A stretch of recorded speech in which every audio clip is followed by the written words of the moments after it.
स्वामी विवेकानंद का जन्म 12 जनवरी 1863 को कोलकाता में हुआ था।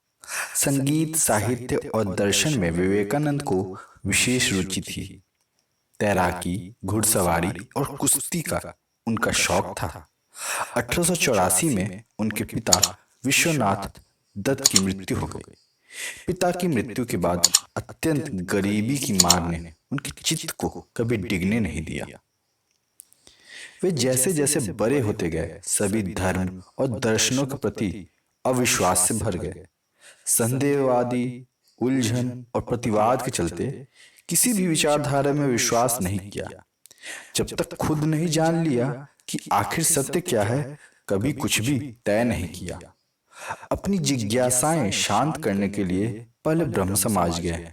इसके अलावा कई साधु संतों के पास भटकने के बाद अंततः रामकृष्ण के सामने हार गए। रामकृष्ण के रहस्यमय व्यक्तित्व ने उन्हें प्रभावित किया, जिससे उनका जीवन बदल गया। 1881 में रामकृष्ण को उन्होंने अपना गुरु बनाया। 1886 में रामकृष्ण जी के निधन के बाद जीवन एवं कार्यों को उन्होंने नया मोड़ दिया। 25 वर्ष की अवस्था में उन्होंने गेरुआ वस्त्र पहन लिया। तत्पश्चात उन्होंने पैदल ही पूरे भारतवर्ष की यात्रा की। गरीब, निर्धन और सामाजिक बुराई से ग्रस्त देश के हालात देखकर दुख और दुविधा में रहे। उसी दौरान उन्हें सूचना मिली कि शिकागो में विश्व धर्म सम्मेलन आयोजित होने जा रहा है। उन्होंने वहां जाने का निश्चय किया।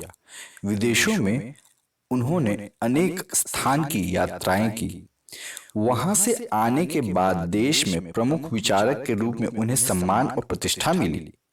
1899 में उन्होंने पुनः पश्चिम जगत की यात्रा की तथा भारतीय आध्यात्मिकता का संदेश फैलाया। सन 1893 में शिकागो में विश्व धर्म सम्मेलन पार्लियामेंट ऑफ रिलीजन्स में अपने भाषण की शुरुआत उन्होंने बहनों और भाइयों कहकर की। इस शुरुआत से ही सभी के मन में बदलाव हो गया, क्योंकि पश्चिम में सभी लेडीज एंड जेंटलमैन कहकर शुरुआत करते हैं, किंतु उनके विचार सुनकर सभी विद्वान चकित हो गए।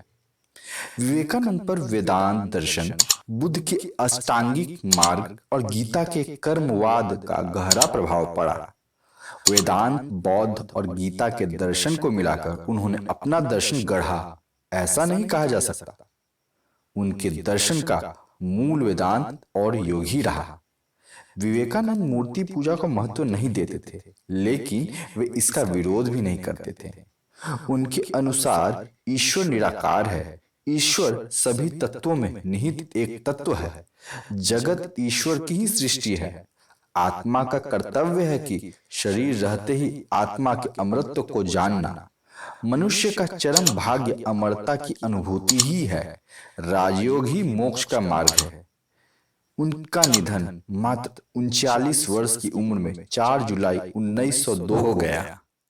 तो ये एक संक्षिप्त परिचय रहा है स्वामी विवेकानंद जी का।